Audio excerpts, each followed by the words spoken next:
नमस्कार, स्वागत है आपका उत्तर प्रदेश की खबरों में और मैं हूं आपके साथ सपना दीपक विदेशिया। बुलेटिन का आगाज करेंगे। भारतीय जनता पार्टी की तरफ से चलाए जा रहे सदस्यता अभियान में अमरोहा जिला शीर्ष पर है। पार्टी की ओर से बीजेपी के अधिकृत हैंडल से ट्विटर पर सदस्यता में प्रदेश के टॉप 10 जिलों की सूची जारी की गई है। खास बात यह है कि कुशीनगर को छोड़कर लिस्ट में शामिल बाकी 9 जिलों पश्चिमी और मध्य प्रदेश, उत्तर प्रदेश है और वहीं लखनऊ महानगर इस फहरिस्त में तीसरे स्थान पर है। वहीं क्षेत्रवार देखें तो कानपुर क्षेत्र अभी भी सबसे पीछे है।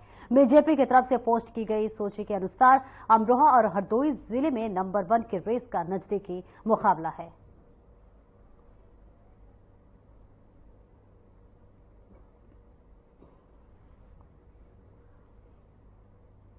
और वहीं मिल्कीपुर में मुख्यमंत्री ने 1000 करोड़ से अधिक की विकास परियोजनाओं का लोकार्पण किया है।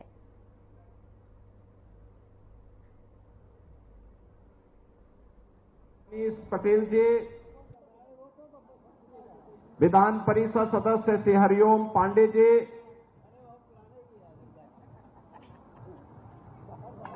माननीय विधायक श्री रामचंद्र यादव जी, श्री वेद प्रकाश गुप्ता जी, श्री अमित सिंह चौहान जी, पूर्व सांसद श्री लल्लू सिंह जी, भारतीय जनता पार्टी के क्षेत्रीय अध्यक्ष श्री कमलेश मिश्र जी, जिलाध्यक्ष संजीव सिंह जी, जिला प्रभारी मिथिलेश त्रिपाठी जी, भारतीय जनता पार्टी के हमारे सभी पदाधिकारीगण, अयोध्या जनपद खासतौर पर मिल्कीपुर विधानसभा क्षेत्र से जुड़े हुए मेरे सभी उपस्थित बहन और भाइयों, प्रभु राम की पावन जन्मभूमि अयोध्या धाम के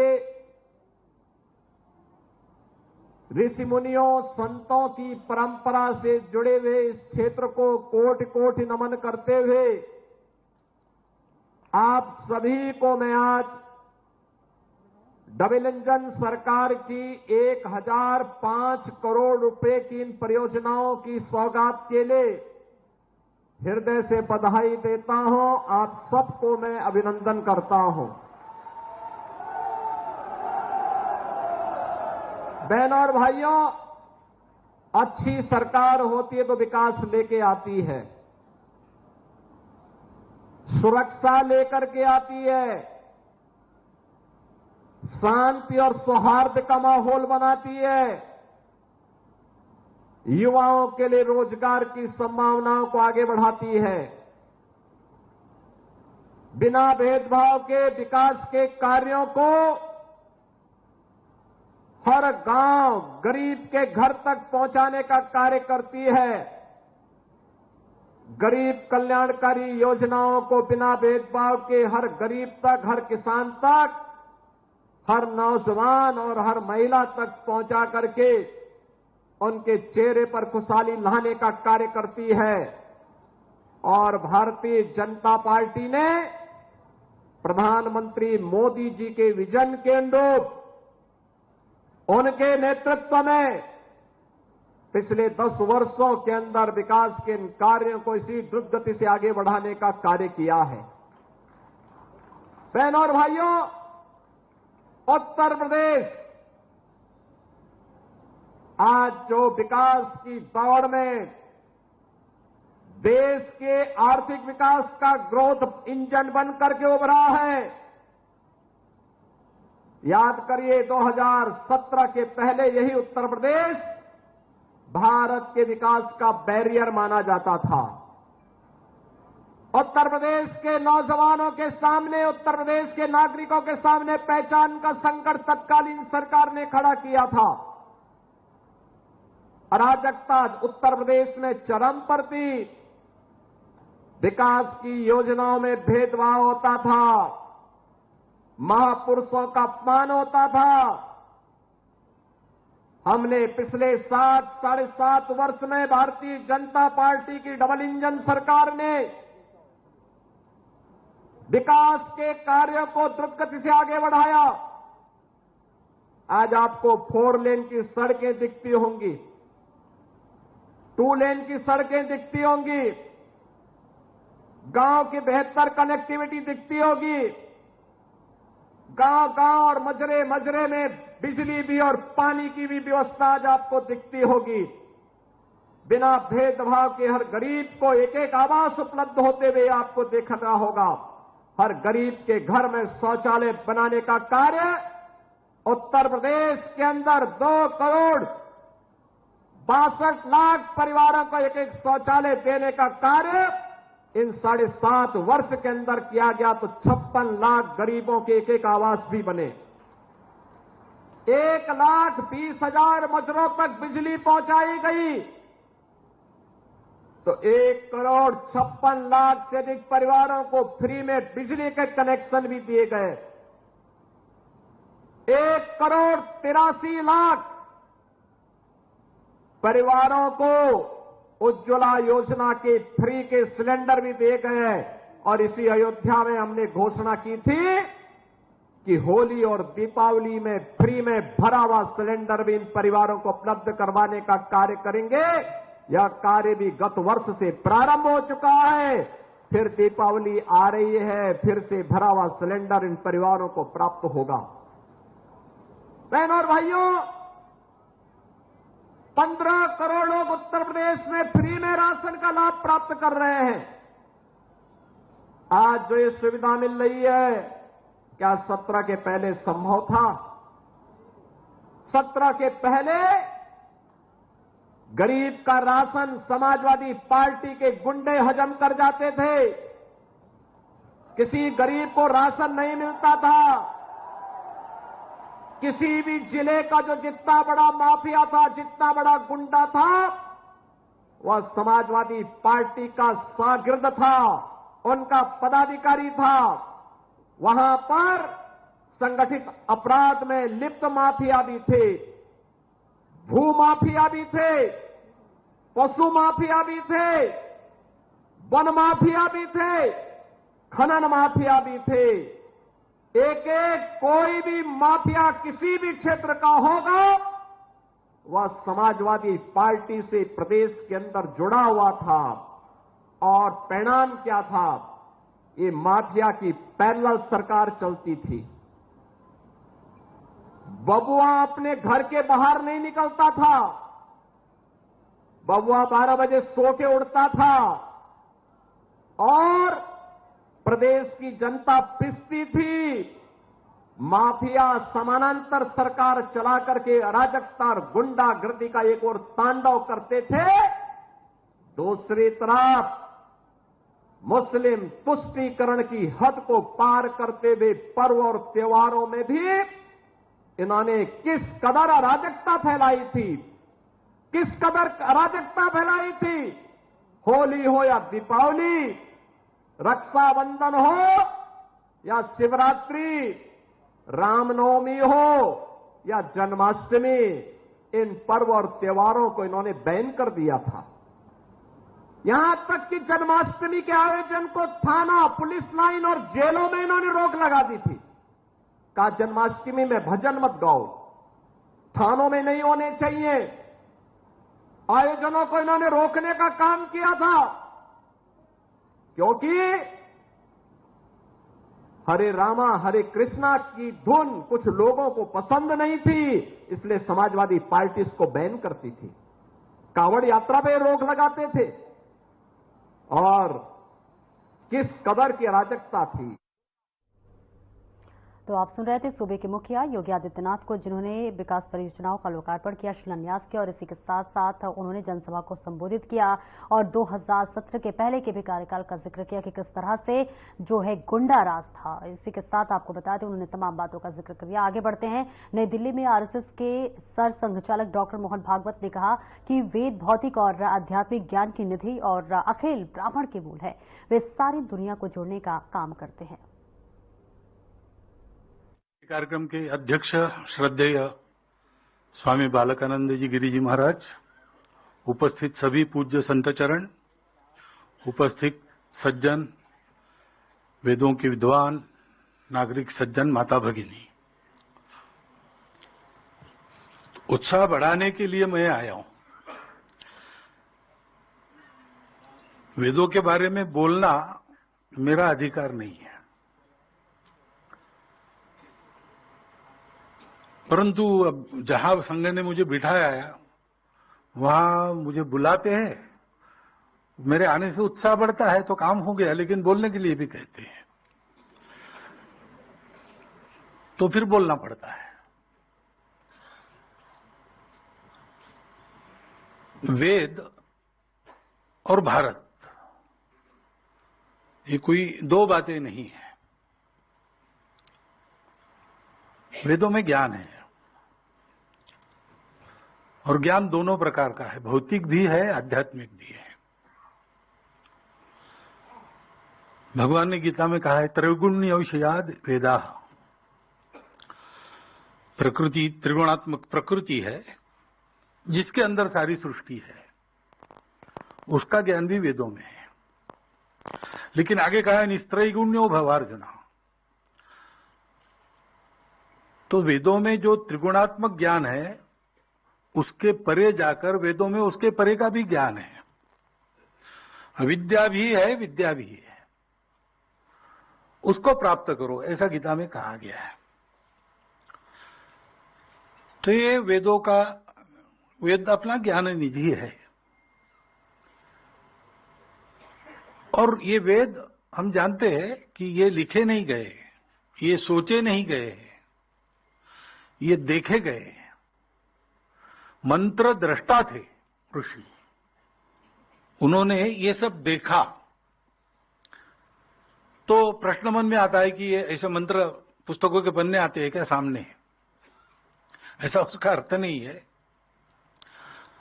सारी दुनिया ये तो मानती है, सारी दुनिया की सब धार्मिक परंपराएं और विज्ञान भी मानता है कि सृष्टि का पहला रूप ध्वनि था। तो बाइबल में भी कहा है कि पहले वर्ड ही था, वर्ड ही भगवान था। तो पहली हलचल जो हुई, निष्पन्द ब्रह्म व्यक्त ब्रह्म हुआ, व्यक्त ब्रह्म में आया, तो उसकी हलचल हुई और हलचल से ध्वनि उत्पन्न होती है। तो सारी दुनिया ये ध्वनियों की बनी है, जिसको अपने आप परंपरा में शब्द है स्वर, स्वरविद ऋषि ऐसा कहते हैं। इस स्वरों को वो देखते हैं, देखते हैं ना, आंखों से देखना अलग बात है, वो एक भावातीत स्थिति में इन सब का अनुभव होता है। अब आज मनुष्य कलियुग की स्थिति में ज्ञान प्राप्त करता है तो यहां तक जाना उसके लिए कलियुग में संभव नहीं है, वो थोड़े लोग होते हैं ऐसा जाने वाले। तो वो अपने ज्ञानेंद्रियों से ज्ञान प्राप्त करता है, ज्ञानेंद्रियों को कुछ और जोड़ता है, दूरबीन जोड़ता है, माइक्रोस्कोप जोड़ता है, उसके आधार पर जितना दिखता है उतना ज्ञान प्राप्त करता है। ये दोनों प्रकार है ज्ञान प्राप्त करने के। ज्ञानेंद्रियों से ज्ञान प्राप्त करने की एक मर्यादा है, वो मर्यादा अब विज्ञान प्राप्त कर चुका है। अब माइक्रोस्कोप और इन सब साधनों से ज्ञान प्राप्त नहीं होगा। विज्ञान कहता है कि अब हमको प्रकाश के वेग से ज्यादा जाने वाला कोई साधन चाहिए, ऐसा साधन दूसरा नहीं है, वो मनुष्य का मन ही है। और ये भी कहते हैं वैज्ञानिक कि मन को इस प्रकार बनाना है ज्ञान का साधन, तो वो ग्रंथों के भी नाम लेते हैं, पातंजल योग सूत्र, योग वासिष्ठ, ऐसे ग्रंथ हमको पढ़ने पड़ेंगे, वो कहते हैं। क्योंकि ये जो दूसरी पद्धति है कि इंद्रियातीत होकर भाव जगत में सृष्टि के सृष्टा भाव के साथ तन्मय होना और उसके आधार पर सब देखना, अंग्रेजी में जिसको इंट्यूशन कहते हैं। इंट्यूशन बहुत निम्न अवस्था है इस प्रक्रिया की। ऐसा ज्ञान हमारे पूर्वजों ने प्राप्त किया, क्योंकि पहले तो स्वाभाविक रूप से मनुष्य बाहर खोजता है, बाहर खोजने के वही साधन है, आंख है, कान है, नाक है, वो वही सारे पंचेंद्रियों के विषय उसके आधार पर चलते हैं।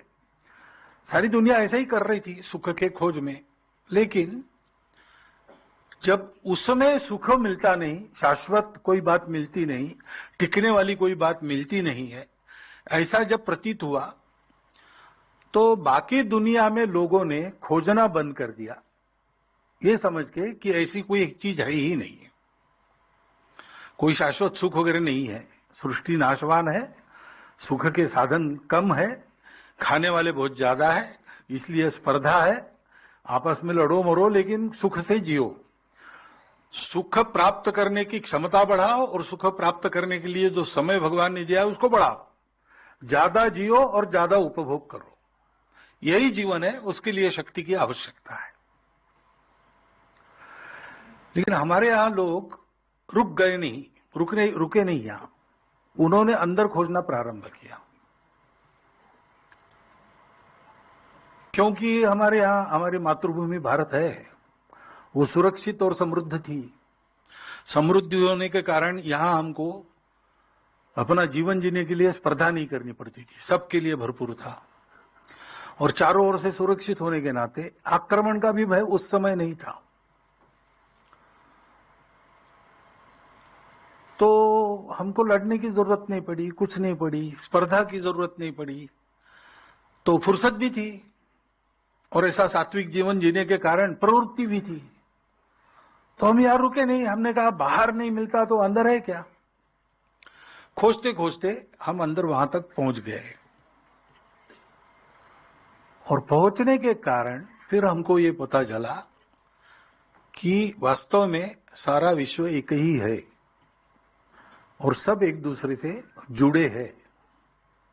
ये जो अलगाव है, जो अलग अलग हम दिखते हैं, एक दूसरे को देखते हैं, एक दूसरे के साथ व्यवहार करते हैं, अच्छा व्यवहार करते हैं, बुरा व्यवहार करते हैं, पुण्य पाप की लड़ाई होती है, सारा जो होता है वो क्षणिक है, और एक हद तक वो सही है, उसके बाद वो गलत है, यानी वो नहीं है, इसलिए उसको मिथ्या कहा गया। मिथ्या यानी झूठ नहीं, मिथ्या यानी एक हद तक चलता है, उसके बाद नहीं चलता है। मेरी भूख है तो मुझे खाना पड़ता है, आपकी भूख है तो आपको खाना पड़ता है, ये एक हद तक चलता है। जब पुत्र भोजन कर लेता है और भोजन समाप्त हो जाता है तो माता कहती है कि तूने खा लिया, मेरा पेट भर गया। तो दोनों का पेट अलग अलग भरेगा, ये एक हद तक सत्य है, उसके बाद तो तुमने खा लिया, मेरा पेट भर गया, ये आता है। ऐसे ये दुनिया एक हद तक चलती है, उसके बाद तो सब एकाकार है और सब शाश्वत है। और आप सुन रहे थे आरएसएस प्रमुख मोहन भागवत को, जिन्होंने वेद पर चर्चा की और इसी के साथ साथ वेद के महत्व की भी बताया कि किस तरह से सृष्टि में जो भी काम होता है वो सब वेदों पर आधारित होता है। तो वेदों की रचना करते हुए और वेदों की व्याख्या करते हुए आरएसएस प्रमुख मोहन भागवत कहते हुए नजर आ रहे थे। और इसी बीच आपको बताते चले कि मोहन भागवत ने भी वेद के बारे में भी तमाम बातों का जिक्र किया, और वेद कितना महत्वपूर्ण है किसी भी जिंदगी के लिए, तो ये भी उन्होंने विस्तार से वेदों पर चर्चा की। और वेदों पर बात करते हुए आरएसएस के प्रमुख मोहन भागवत नजर आ रहे थे। और इस बीच आपको बताते चले कि वेद किस तरह से हमारे जीवन में किस तरह से महत्वपूर्ण डालती है नजर, ये भी उन्होंने जिक्र किया। और चलिए आगे बढ़ते हैं, जहां पर विदेश सचिव ने की विशेष ब्रीफिंग। इसी के साथ पीएम मोदी के दौरे को भी लेकर ये ब्रीफिंग की गई है। Different issues that will be there. All I can say is, I think you are by now quite familiar with the very wide agenda that the Quad covers, and I would say that the regional, international geopolitical situation will be on the agenda before the Quad leaders, and the sense from the discussions will be reflected in the joint statement that is issued.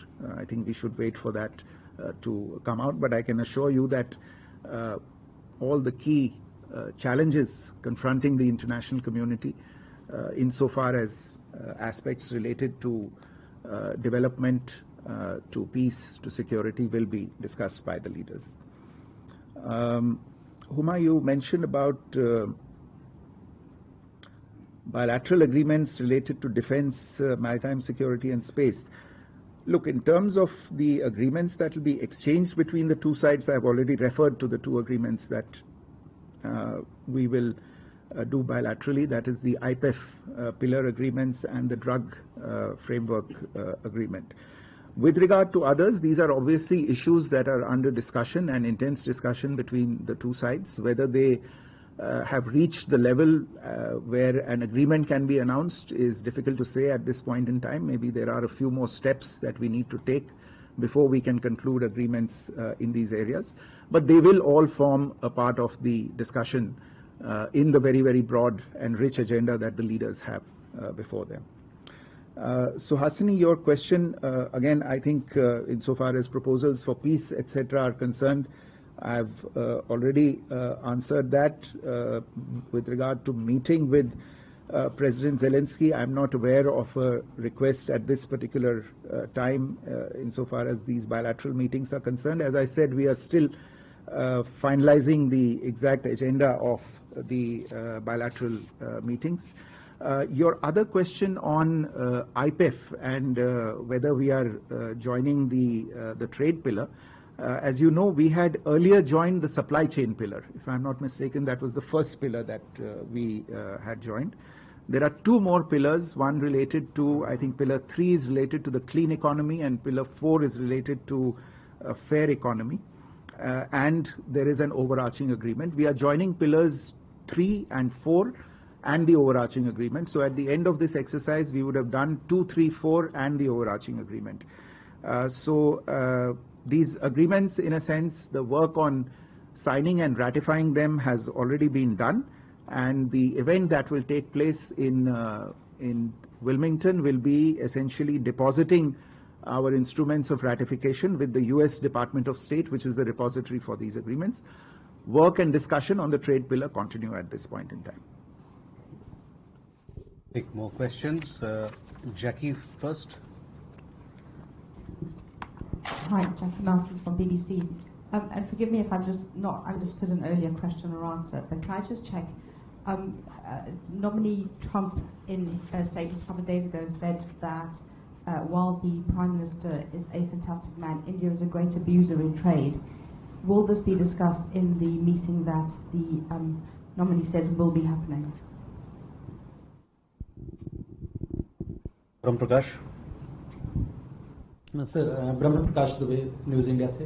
मेरा सवाल ये है कि प्रधानमंत्री मोदी की और Joe Biden की जो द्विपक्षीय बातचीत होगी उसमें क्या खालिस्तानी आतंकवाद का मुद्दा भी उठेगा, क्योंकि कई खालिस्तानी नेता यूएस में अभी भी एक्टिव हैं, वो लगातार एक्टिविटी कर रहे हैं भारत के खिलाफ, तो उसको लेकर क्या रुख रहने वाला है? और दूसरा, क्या संभावना है बायलैटरल की चीनी राष्ट्रपति और पाकिस्तानी प्रधानमंत्री के साथ? Ayanksha. Excellency, this is Ayanksha Maitra. I have a pair of questions. The first question is, the SOCT has a thematic template. It's multilateralism for a better tomorrow. So will the financial alternative mechanisms, other than SWIFT, will also be raised in the summit? And during the meeting with President Biden, will there be any sort of discussions on during the political instability in Bangladesh as well as the security situation? और फिलहाल मेरे साथ इस bulletin में इतना ही। दीजिए इजाजत। नमस्कार।